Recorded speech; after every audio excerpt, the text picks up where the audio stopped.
I was an active duty Marine for about 10 years, working as an EOD tech.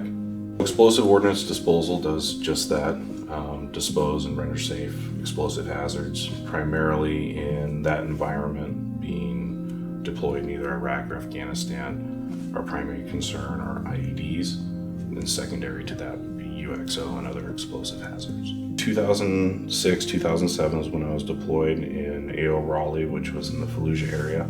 We were conducting a route clearance in which we had already had to deal with a handful of IEDs up to that point, and our lead vehicle was struck by a device at an intersection. I discovered a secondary device, shouted out to Eric so that way he could back off and get in cover.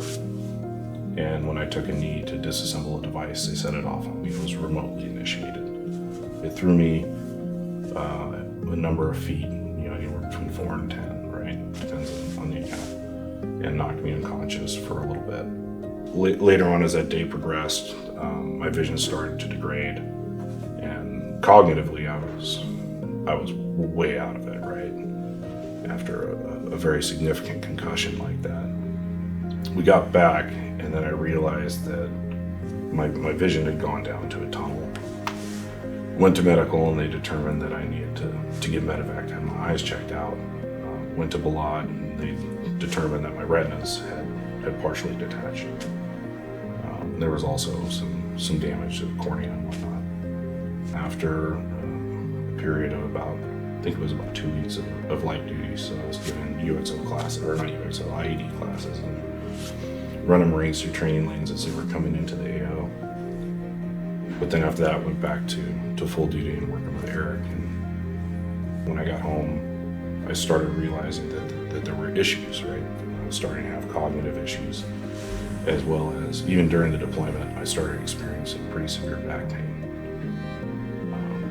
And more or less over the next couple of years, as I tried to seek out answers and address those issues through Navy Medical, it was determined that I needed to be medically retired at that point.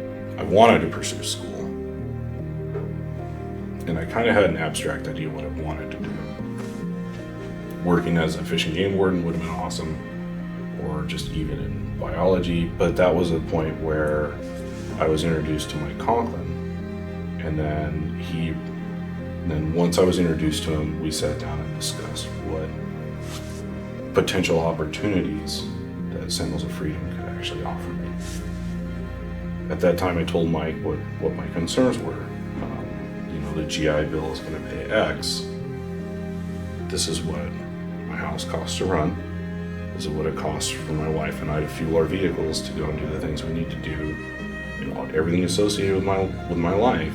And he said, well, we can help support you and get you through that and enable you to go to school. So when do you want to start? That allowed me to dedicate my time completely to school. I was able to treat it like a job that I worked 6 to 7 days a week, unfortunately, but I was able to treat it like a job. I would show up at 7, leave at 4, 5, 6 at night, depending on what needed to be done. But I was able to solely focus on school, right? Had I been required to work, it would have been much more challenging. I do wholeheartedly believe is that one of the best things I could have done, especially for brain injury where I was. I still struggle with memory, right? There's times that I have trouble finding the right words. Trying to explain it can be difficult. But what I can say is that as I went back to school, being challenged mentally on a daily basis had a huge impact. And it also made a difference socially. Having that 4.5, 5 years going back to school to reintegrate was just, I don't think I could have done anything better. Now that my father's retired, my parents, they purchased a 29-foot boat that we're now fishing commercially on the weekends with. And it's not so much to make money, but a lot of it is, one, we really enjoy fishing, and then the other side of it too is it pays for the boat, right? So it's kind of a win-win.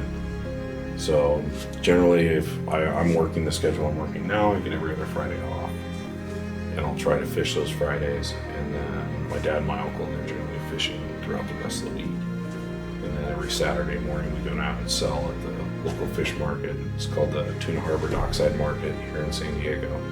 So from 8 to noon, we'll generally be down there selling fish.